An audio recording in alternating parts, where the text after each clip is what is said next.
On the morning of September 12th, at exactly 7:43 a.m., 15-year-old Emily Torres walked through the front gates of Ridgeview High. Her backpack was half-zipped, her varsity soccer jacket draped over her arm. She high-fived a friend by the water fountain. She joked about the pop quiz in Mr. Keller's chemistry class.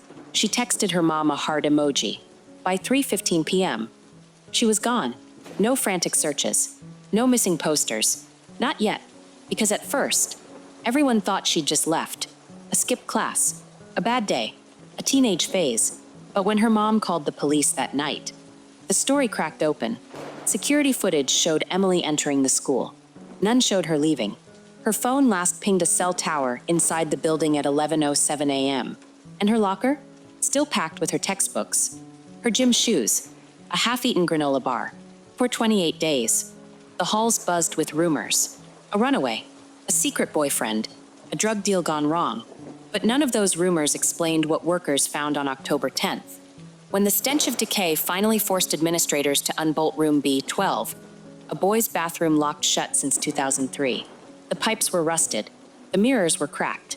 And there, beneath a collapsed ceiling tile, lay Emily's body, still in her soccer jacket. Her phone clutched in her hand. The door had been sealed from the outside. No broken windows. No signs of struggle. Just a cold, airless room, and a question that still haunts this town. How does someone vanish inside a building full of people? Stay with me. We're just getting started. Talk about Emily Torres, the first thing this story steals, her humanity. 15 years old, a sophomore with a 4.2 GPA, and a knack for solving quadratic equations faster than her teachers could write them. Midfielder for Ridgeview High's soccer team. Number 14 stitched onto her jersey. Her coaches called her a quiet leader, the kind who'd stay late to help a struggling teammate, then joke about bribing them with gas station slushies. But here's what you need to understand. Emily was the glue, the planner, the one who organized Friday movie nights, who remembered birthdays, who texted her dad, "I love you," every morning at 7:05 a.m. sharp. Her Instagram was a feed of sunsets, study group selfies, and captions like "Calc test survival mode, send snacks." Ordinary, unremarkable. Or was it? Because 3 days before she vanished, Emily deleted her TikTok account. 200 followers gone overnight. No explanation. Her best friend, Maya, told police Emily had been weirdly quiet that week. Not sad, just preoccupied, distant, like she was balancing a secret behind her smile. Then there's the note, found crumpled in her bedroom trash can, written in her looping handwriting. "I heard them talking in the bathroom. They don't know I know. No date, no names, just those 11 words." Police dismissed it as dramatic teen angst. But here's the thing, Emily's last Google search, made at 2:37 a.m. the night before she disappeared, was how to disable location sharing on iPhone. So let's ask the uncomfortable question. Was Emily Torres the perfect student, the dutiful daughter, the reliable friend, or was she playing a role? Because people don't vanish into locked rooms by accident. They're pushed by fear, by secrets, by someone they trust. And Emily? She left behind a trail of contradictions. A girl who texted heart emojis but hid her search history. A star athlete who stayed late at school, but never told anyone why. The truth is buried in those ordinary details. The granola bar in her locker, maple almond. Her favorite, the unread Snapchat from Maya sent at 10:14 a.m. Where'd you go? Even the way she tied her left shoe first. Every morning. Like a ritual. But the most haunting detail? Her phone. Found in her hand. 1% battery remaining. With a draft message never sent. "Mom, I think." Think what? Emily? We'll never know. But maybe you do. Maybe someone does. Because secrets don't stay locked in bathrooms forever. Let's reconstruct Emily's final hours, minute by minute. Because in mysteries like this, the devil isn't just in the details, it's in the seconds. 7:43 a.m. Emily walks through Ridgeview High's East Gate. Security footage shows her adjusting her ponytail, waving to someone off camera. Her AirPods are in. She's mouthing lyrics to a song, Taylor Swift's Blank Space. Her best friend later confirms. 7:58 a.m. She stops at her locker. Number 227. Swaps her soccer cleats for classroom shoes. A teacher passes her in the hall and says, "Big game tonight." Emily smiles. We'll crush M. 8:02 a.m. Chemistry lab. She slides a folded note to her lab partner. Jake Rivera. Did you finish question 5? I'm stuck. He scribbles back. Nope. Pray for mercy. They laugh. The note is later found in Jake's backpack. Harmless. Ordinary. 9:15 a.m. Second period. Spanish class. Emily aces a pop quiz on irregular verbs.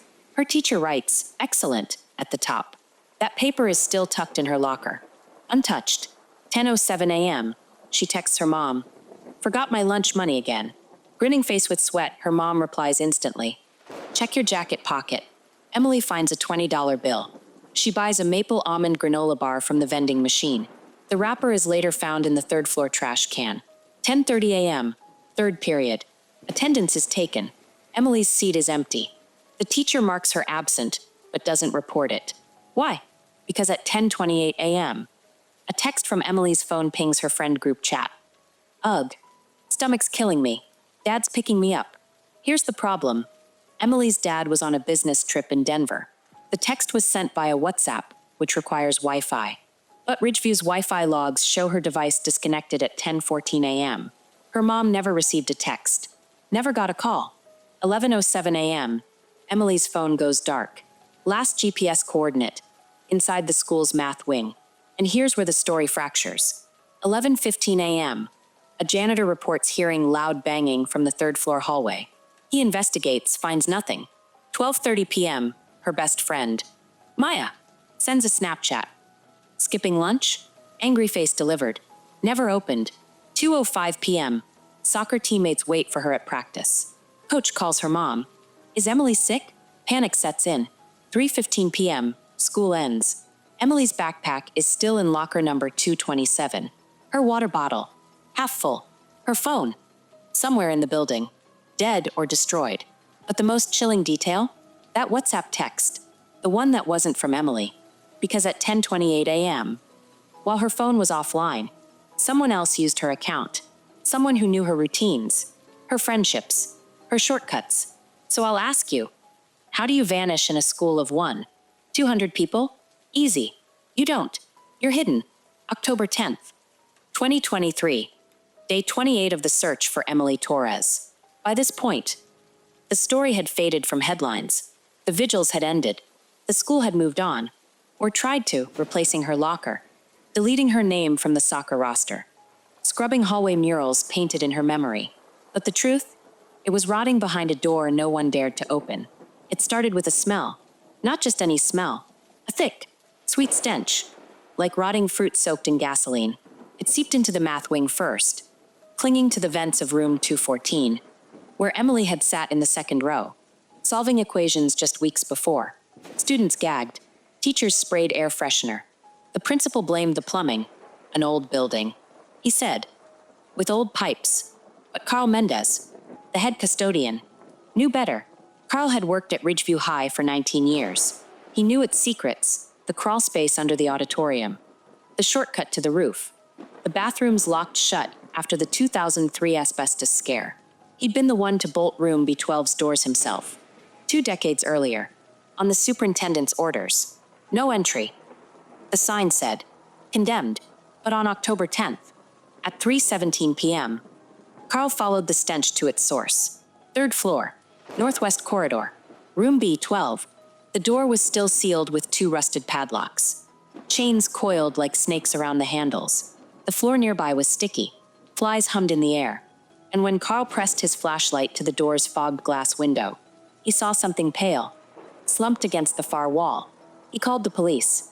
Here's what they found when they broke in. The room was frozen in 2003. Faded graffiti on the stalls. Class of '01 rules. A broken sink dripped brown water into a puddle of mold. The air tasted like decay. And there, beneath a collapsed ceiling tile near the back stall, lay Emily Torres. Her soccer jacket was zipped to her chin. Her phone was clutched in her right hand. Screen shattered. Her skin was mottled. Her lips blue. But there were no visible wounds. No blood. No bruises. Just a single scratch on her left palm, as if she'd grabbed something sharp. The room told its own story. The locks original. Unbroken. Chains intact. The window painted shut. Dust layered like snow on the sill. The ceiling, one tile dislodged, as if pushed from above. But here's what made no sense. Emily's body was found in a room sealed for 20 years. A room with no working lights, no Wi-Fi signal, and, according to maintenance records, no functional ventilation since the Obama administration. A room that, on paper, didn't exist. The questions no one can answer. The key. Only 3 master keys opened room B12. One was kept in the principal's safe. One was lost in 2008. The third, held by Carl Mendez, who swore under oath he hadn't touched it since 2003. But when police checked his keyring, it was gone. The timeline. Emily's phone died at 11:07 a.m. on September 12th. But room B12's temperature, a stagnant 89 degrees Fahrenheit, would have accelerated decomposition. Coroners estimated she'd been dead for 3 weeks. Not 4. So where was her body for those missing 7 days? The ceiling tile. Forensics found skin cells under her fingernails. Her own, as if she'd clawed at the tile, trying to escape. But how did a 15-year-old girl reach a 10-foot ceiling? And why was there no ladder? No chair. No stack of textbooks nearby. The drafts. Students swear they heard whispers in the math wing days before she was found. A janitor reported cold drafts blowing from room B12's direction, even though the vents were sealed. The school's secrets, Ridgeview High's administration moved fast. Within hours of the discovery, they hired a cleanup crew. They repainted the walls. They replaced the ceiling tiles. They even installed a new lock on room B12 this time, a digital keypad, but they couldn't scrub the rumors. A senior came forward, claiming he'd heard banging from the 3rd floor on September 12th. A substitute teacher admitted she'd seen a man in a black hoodie lingering near the math wing that morning. And then there's the graffiti. 2 days after Emily's funeral, someone spray-painted 3 words on room B12's door. She saw US. The principal had it removed. It reappeared the next night. And the night after that, the unspoken truth. Police closed the case. Death by misadventure. They called it a tragic accident, a girl's curiosity. But let's be clear. Curiosity doesn't unlock 20-year-old padlocks. It doesn't send fake texts from dead phones. And it doesn't explain why. 6 months later, Carl Mendez quit his job, packed his family, and vanished from town. Or why Emily's mom received an anonymous letter last month, postmarked from Ridgeview, containing a single item, a rusted key, wrapped in a note that said, "Check the ceiling. Cut through the noise." The official report claims Emily Torres' death was an accident, a tragic curiosity. They called it a teenager sneaking into a forbidden room, getting trapped, and succumbing to what?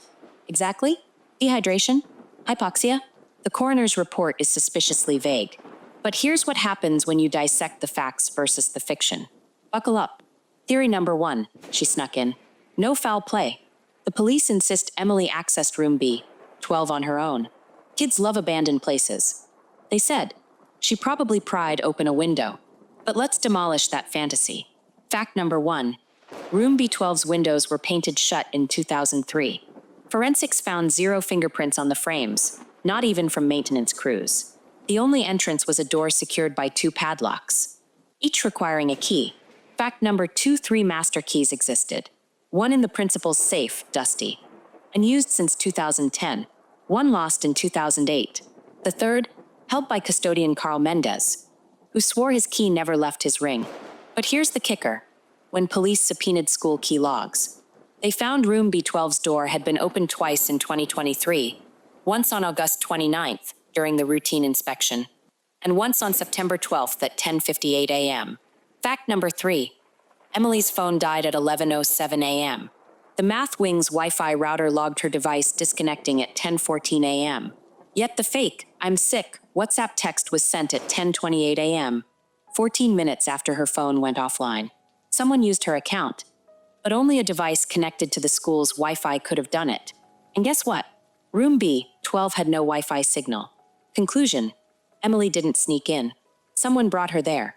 Someone with a key. Someone who knew how to manipulate digital trails. Theory number 2, she dislodged the ceiling tile by accident. Ah, yes, the collapsed ceiling tile. According to the report, Emily likely knocked it loose while exploring. Let's dissect this like the absurdity it is. Fact number 1, the ceiling was 10 feet high. Emily was 5 feet 4 inches. Even if she jumped, she couldn't reach it without a ladder, a chair, or a stack of textbooks. None were found in the room. Fact number 2, the tile wasn't just dislodged. It was placed on top of her. Forensics found smears of adhesive on its edges, the kind used in construction-grade ceiling mounts. The tile didn't fall. It was removed from above, then repositioned. Fact number 3, under Emily's fingernails, her own skin and blood. A scratch on her palm matched the tile's jagged edge. Translation, she clawed at it, desperate to escape. But here's what the police ignored. The dust atop the tile was undisturbed. No footprints, no handprints. If someone repositioned it from above, they left no trace. Conclusion, this wasn't an accident. It was a staged scene. Theory number 3, the room was inspected. No issues. School administrators swore under oath that room B12 was inspected on August 29, 2023, 2 weeks before Emily vanished. Maintenance logs claim the locks were functional. The room secure. But let's follow the money. Fact number 1, the inspection was conducted by a third-party contractor, SafeSite Solutions.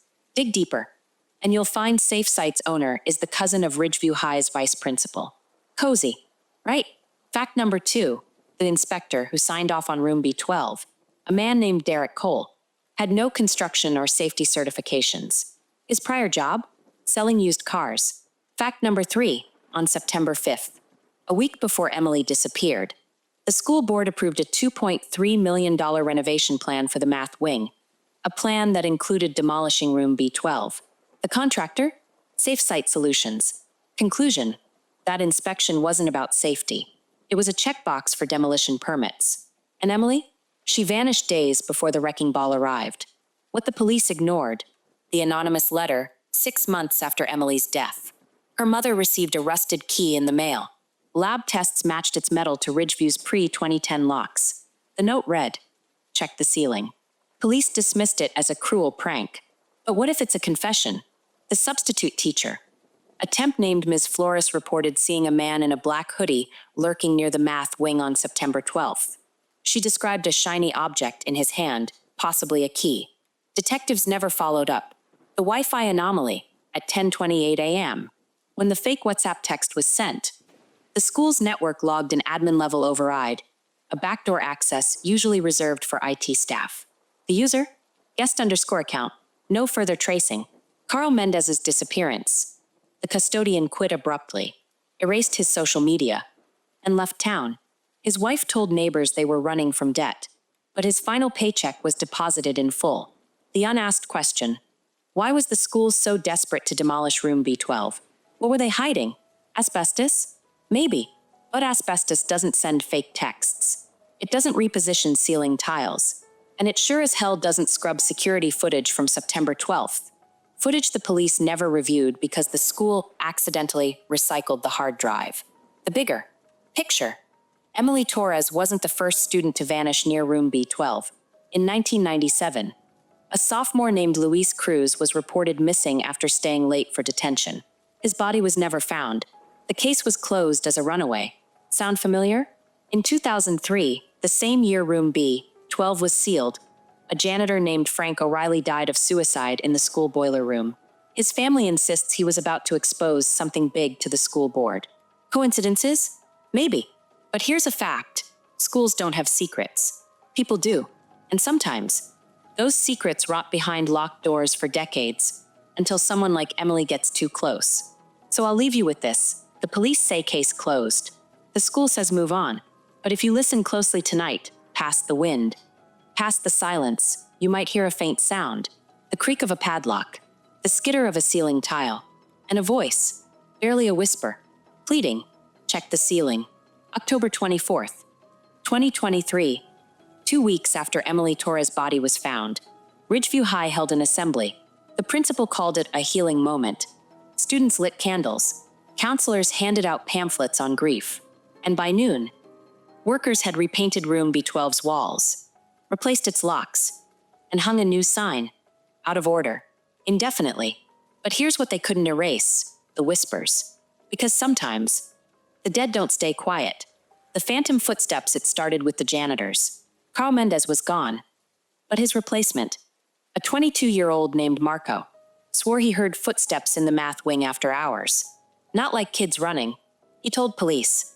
Slow, dragging, like someone was crawling. When he checked the security feeds, the halls were empty, but the third-floor motion sensors, they triggered 14 times that night. Then came the lights, flickering, always near room B12. Students joked about ghost parties. Teachers blamed faulty wiring. But on November 1st, a physics teacher measured the voltage in the hallway.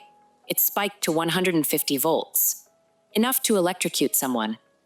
Even though the grid was capped at 120, the school brought in electricians. They found nothing. The graffiti that won't die November 5th, 6 a.m. A custodian arrives to find fresh red spray paint on room B12's door. She's still here.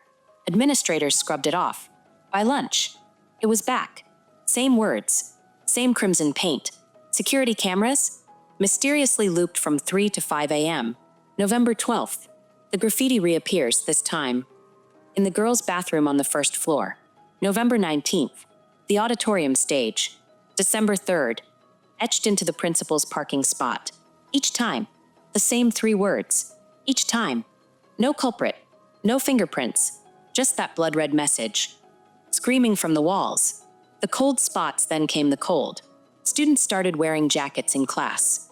Not because of the weather, because the third floor's temperature would plummet without warning. A biology student recorded a drop from 72 degrees Fahrenheit to 43 degrees Fahrenheit in 8 seconds near room B12. Teachers called it drafty windows. But here's the thing, the windows were sealed. The vents were closed. And then there were the voices. A sophomore named Liam claims he heard Emily's laugh during a lockdown drill. It came from the ceiling. He said, like she was right above me. Another student, Priya, swears she heard a muffled, "Help me," while passing room B12. When she reported it, the principal suspended her for spreading hysteria. The whistleblower, but the most damning whisper came from a source no one expected. Emily's best friend, Maya, on November 30th.